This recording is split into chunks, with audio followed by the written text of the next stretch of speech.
Hey y'all, I'm Kindra Waack, owner of Culture Fitness and Nutrition. I'm a personal trainer and a nutrition coach, and I am here on behalf of Hunt Factory. For this week's recipe, I'll be cooking Kickin Ginger Turkey Bites.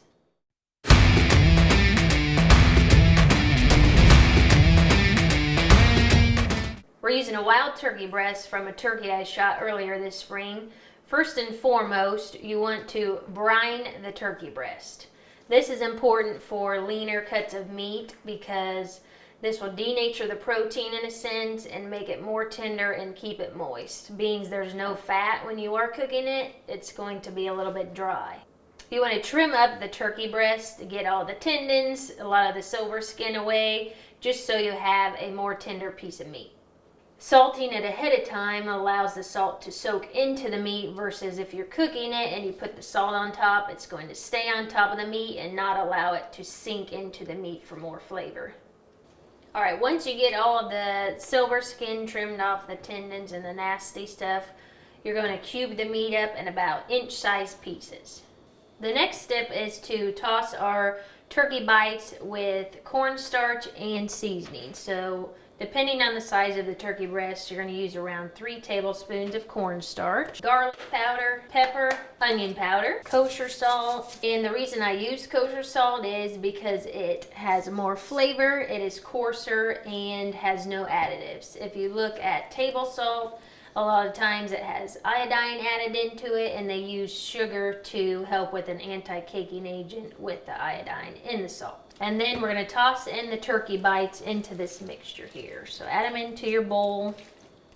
What we're looking for consistency here is a sticky consistency with the turkey and the cornstarch and spices.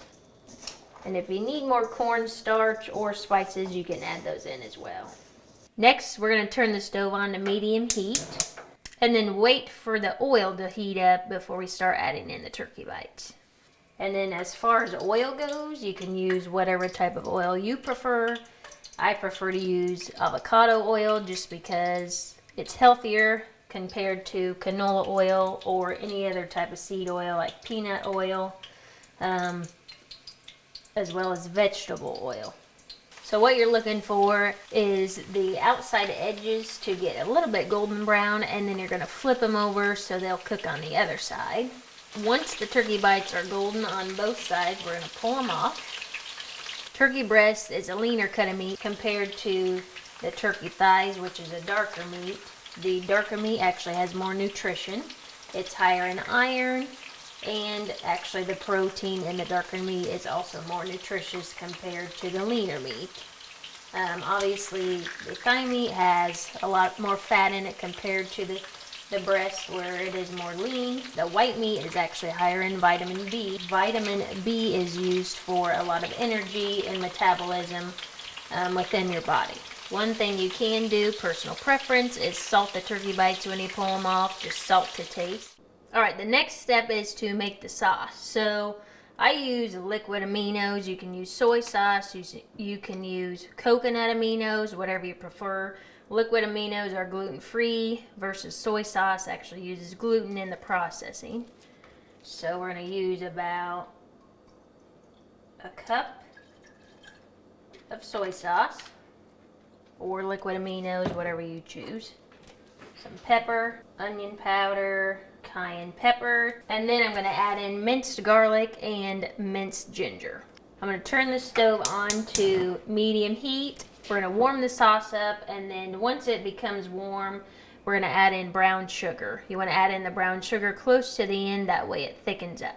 Once you add in the brown sugar, you're going to stir it up, and then it should start to thicken up on you. Once that the sauce has thickened up, you're going to turn the heat off, and then we're going to dip the bites in the sauce. Alright, now that the sauce is done, we're going to toss the turkey bites in the sauce. So we're going to place all the bites into a bowl. Pour some of the sauce over the bites and toss.